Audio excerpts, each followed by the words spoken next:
ಗುಣೈಸ್ಸರ್ವೈರುಪಾಸ್ಯೋಸೌ ಬ್ರಹ್ಮಣ ಪರಮೇಶ್ವರಃ ಅನ್ಯೇದ್ ಯಥಾಕ್ರಮಂ ಚೈವ ಮಾನುಷೈಃ ಕೈಶ್ಚಿದೇವತು ಸಚ್ಚಿದಾನಂದಾತ್ಮೇತಿ ಮಾನುಷೈಶ್ಚ ಸುರೇಶ್ವರೈಃ ಯಥಾಕ್ರಮಂ ಬಹುಗುಣೈಃ ಬ್ರಹ್ಮಣಾತ್ ಅಖಿಲೈರ್ಗುಣೈಃ. ಬ್ರಹ್ಮಸೂತ್ರ ಭಾಷ್ಯದ 3ನೇ ಅಧ್ಯಾಯದ 3ನೇ ಪಾದದ 10ನೇ ಸೂತ್ರದಲ್ಲಿ ಪ್ರಾಪ್ತೇಶ ಸಮಂಜಸಮ್ಮನ ಸೂತ್ರದಲ್ಲಿ ಬರುವ ಭವಿಷ್ಯತ್ ಪರ್ವದ ಒಂದು ಶ್ಲೋಕವನ್ನು ಈಗ ಆರಂಭದಲ್ಲಿ ಹೇಳಿದೆ. ಈ ಪರಮಾತ್ಮ ಚತುರ್ಮುಖ ಬ್ರಹ್ಮನಿಂದಲೂ ಉಪಾಸ್ಯ, ನಮ್ಮಿಂದಲೂ ಉಪಾಸ್ಯ. ಅದು ಹೇಗೆಂದರೆ ಗುಣೈಸ್ಸರ್ವೈಹಿ ಉಪಾಸ್ಯ ಚತುರ್ಮುಖ ಬ್ರಹ್ಮನಿಂದ. ನಮ್ಮಿಂದ ಚತುರ್ಮುಖ ಬ್ರಹ್ಮನಿಂದ ಕೆಳಗೆ ಬಂದಾಗ ಕ್ರಮವಾಗಿ ಕಡಿಮೆ ಕಡಿಮೆ ಗುಣಗಳಿಂದ ಆತ ಉಪಾಸ್ಯ. ಮಾನುಷೈಹಿ ಕೈಶ್ಚಿದೇವತು, ಮತ್ತೆ ಮನುಷ್ಯರಿಂದ ಮಾತ್ರ ಕೆಲವೇ ಗುಣಗಳಿಂದ ಆತ ಉಪಾಸ್ಯ ಅಂತ ಹೀಗೊಂದು ಆ ಶ್ಲೋಕ ಹೇಳ್ತದೆ. ಸಚ್ಚಿದಾನಂದ ಆತ್ಮೇತಿ ಬ್ರಹ್ಮೋಪಾಸ ವಿನಿಶ್ಚಿತ ಸರ್ವೇಷಾಂ ಚ ಮುಮುಕ್ಷೂಣಾಂ ಫಲಸಾಮ್ಯಾದ ಅಪೇಕ್ಷಿತ ಬ್ರಹ್ಮತರ್ಕದ ಮಾತು 12ನೇ ಸೂತ್ರ ಆನಂದಾದಯ ಪ್ರಧಾನಸ್ಯ ಅನ್ನೋ ಸೂತ್ರದಿಂದ ಇದನ್ನು ತಗೊಂಡಿದ್ದೇನೆ. ಆ ಪರಮಾತ್ಮನನ್ನ ಸತ್ಯ ಚಿತ್ತ ಆನಂದ ಆತ್ಮ ಎಂಬುದಾಗಿ ಎಲ್ಲರೂ ಕೂಡ ಉಪಾಸಿಸಲೇಬೇಕು, ಪ್ರತಿಯೊಬ್ಬ ಮುಮುಕ್ಷುವು. ಯಾಕಂದ್ರೆ ಫಲ ಸಾಮ್ಯಾತ್, ಅಂಥ ಒಂದು ಫಲವನ್ನು ಎಲ್ಲ ಮುಮುಕ್ಷುಗಳು ಪಡಿಬೇಕು. ದೋಷರಾಹಿತ್ಯವನ್ನ ಮತ್ತೆ ಆನಂದ ಸ್ವರೂಪವನ್ನ ಹೀಗೆಲ್ಲರೂ ಪಡಿಬೇಕಾದ್ರಿಂದ ಅಷ್ಟೊಂದು ಸತ್ಯಚಿತ್ತ ಆನಂದ ಅನ್ನುವ ಉಪಾಸನೆಯನ್ನ ಪ್ರತಿಯೊಬ್ಬರು ಕೂಡ ಮಾಡಲೇಬೇಕು ಅಂತ ಅದರ ತಾತ್ಪರ್ಯ ಆಗ್ತದೆ. ಇದೆರಡನ್ನೂ ಬ್ರಹ್ಮಸೂತ್ರ ಭಾಷ್ಯದಲ್ಲಿ ಬ್ರಹ್ಮತರ್ಕ, ಪದ್ಮಪುರಾಣ ಮೊದಲಾದ ಪುರಾಣಗಳಲ್ಲಿ ಬಂದದ್ದನ್ನು ಹೇಳಿದೆ. ಸಚ್ಚಿದಾನಂದ ಆತ್ಮೇತಿ ಮಾನುಷೈಶ್ಚ ಸುರೇಶ್ವರಿ ಅನ್ನೋದು ಅಣುಭಾಷ್ಯದಲ್ಲಿ ಆಚಾರ್ಯರು ಹೇಳಿರುವಂಥ ಶ್ಲೋಕ. ಮನುಷ್ಯರು ಆತನನ್ನು ಸಚಿತ ಆನಂದ ಆತ್ಮ ಎಂಬುದಾಗಿ 4 ರೀತಿಯಾಗಿ ಉಪಾಸಿಸಬೇಕು. ಸುರೇಶ್ವರರು ಅಂದರೆ ದೊಡ್ಡ ದೊಡ್ಡ ದೇವತೆಗಳು, ಮನುಷ್ಯರ ನಂತರ ಇರುವಂತಹ ಚಕ್ರವರ್ತಿಗಳು, ಮತ್ತೆ ಪಿತೃಗಳು, ಋಷಿಗಳು, ದೇವತೆಗಳು, ಹೀಗೆ ಬಹುಗುಣಗಳ ಮೂಲಕ ಆತನನ್ನು ಉಪಾಸಿಸಬೇಕು. ಚತುರ್ಮುಖ ಬ್ರಹ್ಮನಿಂದ ಆತ ಇನ್ನೂ ಹೆಚ್ಚು ಗುಣವುಳ್ಳವನು ಎಂಬುದಾಗಿ ಉಪಾಸಿಸಲ್ಪಡಬೇಕು ಅಂತಿದಿಷ್ಟು ತಾತ್ಪರ್ಯ ಆಗ್ತದೆ. ಹೀಗೆ ಗುಣಗಳ ಉಪಾಸನೆ, ಅದೇ ಅಲ್ಲಿ ನಾವು ನೋಡಿರುವಂತಹ ಈ ಸೋಪಾನಾರೋಹಣ ನ್ಯಾಯ. ಮೇಲ್ಮೇಲೆ ಹೋದಂತೆ ಅವರು ಉಪಾಸಿಸುವಂಥ ಗುಣಗಳು ಕೂಡ ಕಡಿಮೆ ಆಗ್ತವೆ, ಹೆಚ್ಚಾಗ್ತವೆ. ಕೆಳಗೆ ಬಂದಂತೆ ಅವು ಕಡಿಮೆ ಆಗ್ತವೆ ಅಂತ ಅದರ ತಾತ್ಪರ್ಯ ಆಗ್ತದೆ. ಅದನ್ನೀಗ ರಾಘವೇಂದ್ರ ಸ್ವಾಮಿಗಳು ಹೇಳಿದಂತೆ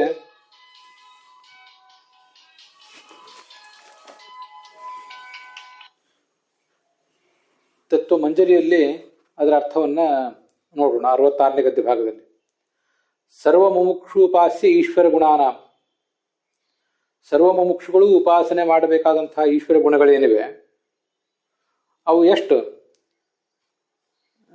ಸಂಖ್ಯಾ ಮತ್ತು ನಿರ್ದೇಶ ಮಾಡಬೇಕಲ್ಲ, ಇದು ಇಷ್ಟೇ ಸಂಖ್ಯೆ ಅಂತ, ಮತ್ತು ಅವು ಯಾವುವು ಅಂತ ನಿರ್ದೇಶಿಸಬೇಕು. ಹಾಗೆ ನಿರ್ದೇಶ ಮಾಡಲಿಕ್ಕೆ ಯಾವುದು ನಿಯಾಮಕವೇ ಇಲ್ಲ ಅಂತ ಒಂದು ಪ್ರಶ್ನೆ. ಯಾವ ಗುಣ ಅಂತ ಲೆಕ್ಕ ಏನು ಹಾಕ್ತೀರಾ? ಅನಂತ ಗುಣಗಳು ಅವನಲ್ಲಿರುವಾಗ ನೀವೇನು ಅವರಲ್ಲಿ ಯಾವ ಗುಣವನ್ನು ಲೆಕ್ಕ ಹಾಕ್ತೀರಿ? ಅದರಿಂದ ಅನಿರ್ಣಯ ಆಗ್ತದೆ, ನಿರ್ಣಯನೇ ಆಗೋದಿಲ್ಲ.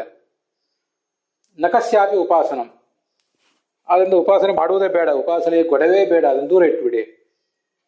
ಇತಿ ಉಪಾಸನಾ ಸಾಮಾನ್ಯಾಕ್ಷೇಪ ನಿರಾಸಾಯ, ಉಪಾಸನೆಯೇ ಬೇಡ ಅಂತೊಂದು ಹೀಗೆ ಆಕ್ಷೇಪ ಬಂದಾಗ ಅದನ್ನ ನಿರಾಸಿಸಬೇಕಾಗಿದೆ, ಅದನ್ನ ಖಂಡನೆ ಮಾಡಬೇಕಾಗಿದೆ. ಸರ್ವ ಮುಮುಕ್ಷು ಸಾಧಾರಣ ಗುಣ ಉಪಾಸನಾಂ ಕರ್ತುಂ ಪಂಚಮಾಧಿಕರಣಂ, ಅದಕ್ಕೆ 5ನೇ ಅಧಿಕರಣ ಆನಂದಾದ್ಯಧಿಕರಣ ಅಂತ ಏನಿದೆ, ಆ ಆನಂದಾದ್ಯಧಿಕರಣ ಆನಂದಾದಯ ಪ್ರಧಾನಸ್ಯ ಅಂತ 3ನೇ ಅಧ್ಯಾಯದ 3ನೇ ಪಾದದ 12ನೇ ಸೂತ್ರ. ಅಲ್ಲಿ ಈ ವಿಷಯ ಬಂದಿದೆ. ಅದರ ಅರ್ಥವನ್ನ ಸಚ್ಚಿದಾನಂದ ಆತ್ಮೇತಿ ಮಾನುಷೇಶ್ಚ ಸುರೇಶ್ವರಿ ಯಥಾಕ್ರಮಂ ಬಹುಗುಣೈ ಅಂತ ಹೇಳಿದ್ದಾರೆ.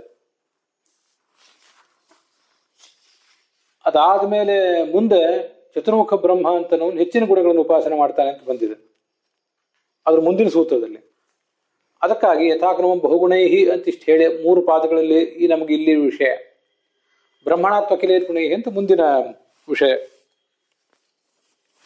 ಹೀಗೆ ಒಟ್ಟು ವಿಷಯ ಬಂದಿದೆ ಅಂತ ಅದರ ಅರ್ಥ.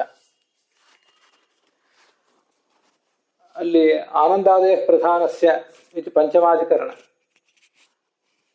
ಅದರ ಅರ್ಥ ಏನು? ಸಕಲ ಮೋಕ್ಷಗಳು ಕೂಡ ಆನಂದ ಈ ಪ್ರಧಾನ ಅಂದ್ರೆ ಪ್ರಧಾನ ಫಲವಾದಂತಹ ಮೋಕ್ಷ.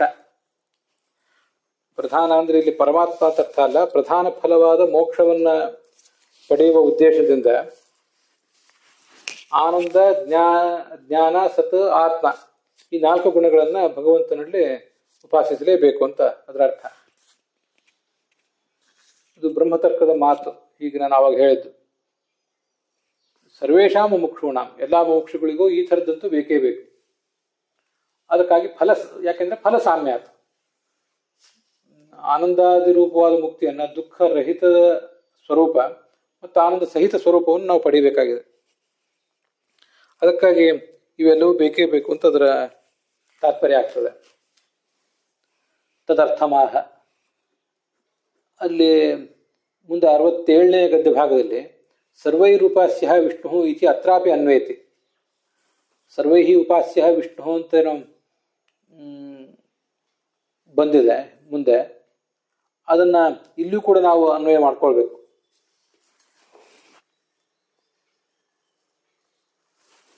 ಹಾಗೆ ಅನ್ವಯ ಮಾಡಿಕೊಂಡಾಗ ಅದರ ಒಟ್ಟಾರೆ ತಾತ್ಪರ್ಯ ನಮಗೆ ಸಿಗಬೇಕಾದಂತಹ ಒಟ್ಟಾರೆ ತಾತ್ಪರ್ಯ, ಅದು ತಾತ್ಪರ್ಯ ಏನಾಗ್ತದೆ ಅಂದ್ರೆ ಸುರೇಶ್ವರೈಹಿ ಚ ಇತಿ ಚ ಅನ್ವಯತಿ. ಎಲ್ಲರಿಂದಲೂ ಮತ್ತು ದೇವತೆಗಳಿಂದಲೂ ಕೂಡ ಬ್ರಹ್ಮ ಉಪಾಸ್ಯ. ಉಪಾಸನಾ ಶಬ್ದ ಅತ್ರ ಧ್ಯಾನಪರಃ ನ ಪೂರ್ವತ್ರೈವ ತೃತೀಯಪರಃ. ಇಲ್ಲಿ ಈ ಹಂತದಲ್ಲಿ ನಾವೇನು ಉಪಾಸ ಶಬ್ದ ಇಟ್ಕೊಂಡಿದ್ದೀವಿ, ಇದು ಧ್ಯಾನವನ್ನು ಮಾತ್ರ ಹೇಳ್ತದೆ. ಹಿಂದೆ ಉಪಾಸನಾ ಅಂದ್ರೆ ಶ್ರವಣ, ಮನನ, ಧ್ಯಾನವನ್ನು 3 ಹೇಳಿತ್ತು. ಈ ಹಂತದಲ್ಲಿ ಅದು ಧ್ಯಾನವನ್ನು ಮಾತ್ರ ಹೇಳ್ತದೆ. ಸತ್, ಚಿತ್, ಆನಂದ, ಆತ್ಮ ಅಂತ ಹೀಗಿದೆಯಲ್ಲ, ಅಲ್ಲಿ ಆತ್ಮ ಅಂತ ಶಬ್ದ ಇದೆಯಲ್ಲ, ಆತ್ಮ ಶಬ್ದಶ್ಚ ಲೋಕೆ ಶರೀರ ಪ್ರತಿಸಂಬಂಧಿ ವಾಚಿತ್ವಾತ್. ಜಗತ್ತಿನಲ್ಲಿ ಆತ್ಮ ಅನ್ನೋ ಶಬ್ದ ಹೇಳುವುದು ಯಾವರನ್ನ? ಶರೀರದ ಪ್ರತಿಸಂಬಂಧಿ ಅಂದ್ರೆ ಶರೀರದ ಒಳಗಿರುವಂತಹ ಜೀವನನ್ನ ಅದು ಹೇಳ್ತದೆ. ಪ್ರತಿಸಂಬಂಧಿ ಅಂದ್ರೆ ಶರೀರದ ಒಳಗಿರುವಂಥ, ಶರೀರದ ಘನಿಷ್ಠ ಸಂಬಂಧವನ್ನು ಪಡೆದಂಥವನು ಅಂತ ಅವನನ್ನು ಹೇಳುವುದರಿಂದ ಇಲ್ಲಿ ಅದು ಯಾರನ್ನು ಹೇಳ್ತದೆ? ಜಗತ್ತಿನಲ್ಲಿ ಶರೀರದೊಳಗಿರೋ ಜೀವನನ್ನು ಹೇಳ್ತದೆ. ಈ ಪ್ರಸಂಗದಲ್ಲಿ ಸತ್ವಚಿತ್ ಆನಂದ ಆತ್ಮ ಎಂಬಲ್ಲಿ ಶರೀರ ಸ್ಥಾನೀಯ ಸರ್ವಚಿದಚಿತ್ ಪ್ರತಿಮಾ ಸಂಬಂಧಿ ವಾಚಿ ಸನ್ ಸ್ವಾಮಿ ಪರಹ. ಎಲ್ಲಾ ಕಡೆ ಆತ್ಮ ಅಂದ್ರೆ ಶರೀರದೊಳಗಿರುವ ಜೀವ ಅಂತ ಅರ್ಥ. ಇಲ್ಲೂ ಕೂಡ ಶರೀರದೊಳಗಿರುವ ವ್ಯಕ್ತಿ ಅಂತಾನೆ ಅರ್ಥ. ಅದ್ಯಾವುದು ಶರೀರದೊಳಗಿರುವ ವ್ಯಕ್ತಿ ಅಂದ್ರೆ, ಈ ನಮಗೆ ನಮ್ಮ ಶರೀರ ಹೇಗೆ ಶರೀರವೋ, ನಿಮಗೆ ನಿಮ್ಮ ಶರೀರ ಹೇಗೆ ಶರೀರವೋ, ಹಾಗೆ ಈ ಭಗವಂತನಿಗೆ ಸಮಸ್ತ ಪ್ರಪಂಚವೂ ಕೂಡ ಶರೀರ. ಸಮಸ್ತ ಪ್ರಪಂಚವೂ ಆತನ ಶರೀರ ಆದ್ರಿಂದ, ಅಂದ್ರೆ ಜಡ ಚೇತನಾತ್ಮಕವಾದ ಸಮಸ್ತ ಪ್ರಪಂಚವೂ ಕೂಡ ಆತನ ಶರೀರ. ಈಗ ಅದು ಆತನ ಶರೀರವೇ ಆಗಿರುವುದರಿಂದ ಅಂಥ ಶರೀರದೊಳಗಿರುವಂತಹ ನಾವು ಒಂದು ಜೀವ ಶರೀರದೊಳಗಿದ್ದು ಆ ಶರೀರವನ್ನು ನಿಯಂತ್ರಿಸ್ತಿರ್ತದೆ. ಒಳಗೆ ಜೀವ ಇರುವುದರಿಂದ ಶರೀರಕ್ಕೆ ಪ್ರೇರಣೆ, ಕೆಲಸ. ಹಾಗೆ ಇಲ್ಲೂ ಕೂಡ ಈ ಜೀವ ಇರುವುದರಿಂದಲೇ ಎಲ್ಲ ಕೆಲಸ ಆಗೋದು. ಜೀವ ಅಲ್ಲ, ಒಳಗೆ ಭಗವಂತ ಇರೋದ್ರಿಂದಲೇ ಜಡಚೇತನಾದಿಗಳಲ್ಲಿ ಎಲ್ಲ ಕಡೆಯೂ ಕೂಡ ಶರೀರ ಸ್ಥಾನೀಯ ಭಗವಂತನಿಗೆ ಶರೀರವೆನಿಸಿದ ಸರ್ವಚಿತ್ ಅಚಿತ್ ಜಡ ಮತ್ತು ಚೇತನ, ಜಡ ಮತ್ತು ಚೇತನವಾದ ಪ್ರತಿಮಾ, ಅದು ಭಗವಂತನಿಗೆ ಪ್ರತಿಮಾ. ಅದು ಶಿಲಾವತ್ ಪ್ರತಿಮೈ ವೇಷ ವಿಷ್ಣುರ್ ಲೋಕ ಚತುರ್ದಶಿ ಅಂತ ಭಾಗವತ ತಾತ್ಪರ್ಯ. 14 ಲೋಕಗಳು ಕೂಡ ಆತನಿಗೆ ಗರ್ಭಗುಡಿಯಲ್ಲಿ ಶಿಲಾ ವಿಗ್ರಹ ಹೇಗೋ ಹಾಗೆ ಸಮಸ್ತ ಪ್ರಪಂಚವೂ ಕೂಡ ಆತನಿಗೆ ಶರೀರ ಅಂತ ಅದರ ಅರ್ಥ. ಆದ್ರಿಂದ ಒಳಗಿರುವ ಸ್ವಾಮಿಯನ್ನು ಹೇಳ್ತದದು ಅಂತ ಹೀಗದ ತಾತ್ಪರ್ಯ.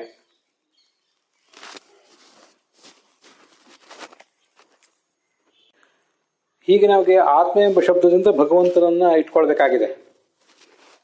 ಅದನ್ನು ಇಟ್ಕೊಳ್ಳಿಕ್ಕಾಗಿ ಒಂದು ಮಾರ್ಗ ನಾವು ತೋರಿಸಿದೆವು. ಅಥವಾ ಹಾಗೆ ಆತ್ಮ ಎಂಬ ಶಬ್ದದಿಂದ ಭಗವಂತನ ಇಟ್ಕೊಳ್ಳಿಕ್ಕೆ ಮತ್ತೊಂದು ಮಾರ್ಗವನ್ನು ಈಗ ತೋರಿಸ್ತಾರೆ ಮುಂದೆ, ಯದ್ವಾ ಅಂತ. ಎರಡರದ್ದು ಅಭಿಪ್ರಾಯ ಒಂದೇ, ಆತ್ಮ ಶಬ್ದದಿಂದ ಭಗವಂತನ ಇಟ್ಕೋಬೇಕು ಅಂತಾನೆ. ಅದು ಹೇಗೆಂದ್ರೆ, ಆದಾನಾರ್ಥತ್ವತಶ್ಚಾಯಂ ಆತ್ಮಶಬ್ದ ಪತಿಂ ವದೇತ್ ಅಂತ ಅನುವ್ಯಾಖ್ಯಾನದಲ್ಲಿ 4ನೇ ಅಧ್ಯಾಯದಲ್ಲಿ ಬಂದಿದೆ. ಆದಾನಾರ್ಥ ಅಂದ್ರೆ ಆದಾನ ಸ್ವೀಕಾರ ಮಾಡುವನು,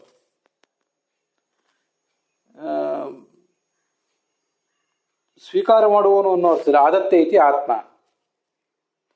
ಹೀಗೆ ಬಂದಿರೋದ್ರಿಂದ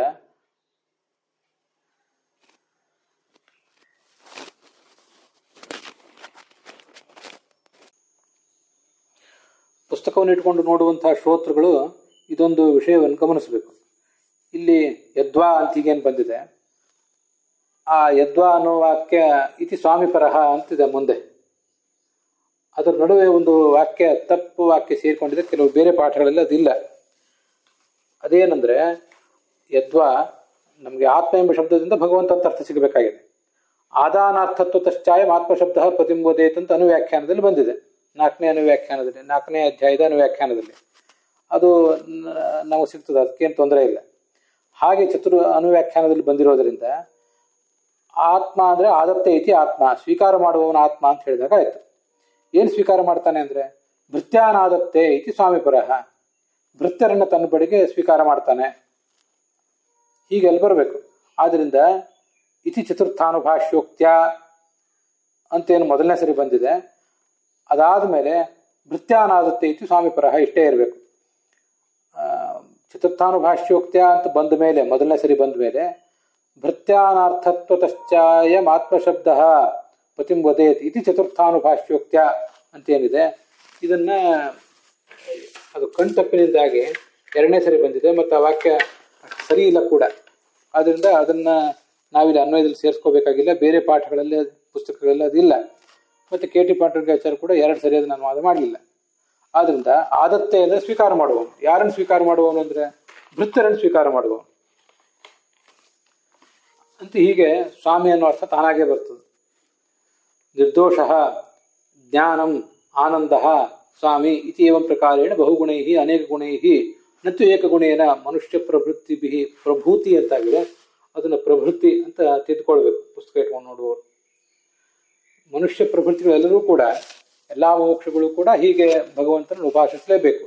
ಒಂದೇನಂತ, ಸತ್ ಅಂದ್ರೆ ನಿರ್ದುಷ್ಟ, ಚಿತ್ ಅಂದ್ರೆ ಜ್ಞಾನ, ಆನಂದ ಅಂದ್ರೆ ಆನಂದ ಸ್ವರೂಪ, ಮತ್ತೆ ಆತ್ಮ ಅಂದ್ರೆ ಸ್ವಾಮಿ. ಹೀಗೆ ಉಪಾಸನೆ ಮಾಡಲೇಬೇಕು ಅಂತ ಅದ್ರ ತಾತ್ಪರ್ಯ. ಯಥಾಕ್ರಮಂ ಅಂದ್ರೆ ಸ್ವಪ್ರಾಪ್ಯ ಫಲಂ ಅನತಿಕ್ರಮ್ಯ ಅಂತ ಹೀಗೆ ಅದರ ಅರ್ಥ.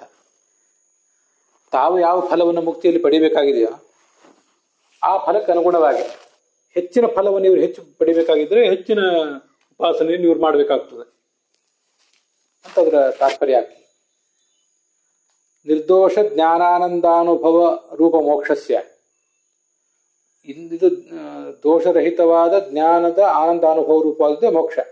ಇದು ಸರ್ವಾಧಿಕಾರಿ ಪ್ರಾಪ್ಯ. ಇಷ್ಟಾದ್ಮೇಲೆ ಫಲ ಸಾಮ್ಯೇನ, ಎಲ್ಲರಿಗೂ ಫಲ ಅನ್ನೋದು ಸಮಾನವಾದ್ದರಿಂದ ಈ ಫಲ ಉಪಾಸನಾಯ ಕಾರ್ಯತ್ವ. ಆದ್ದರಿಂದ ಉಪಾಸನೆಯಂತೂ ಮಾಡಲೇಬೇಕು.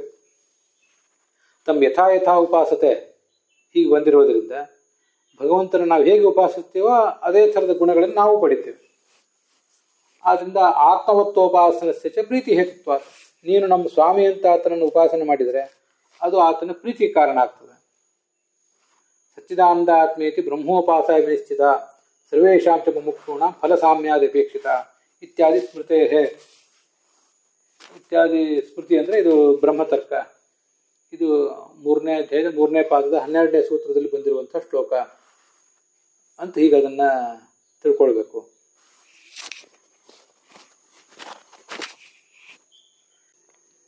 ಅಲ್ಲಿಗೆ ಈ ಭಾಗ ಸಮಾಪ್ತವಾಗಿದೆ.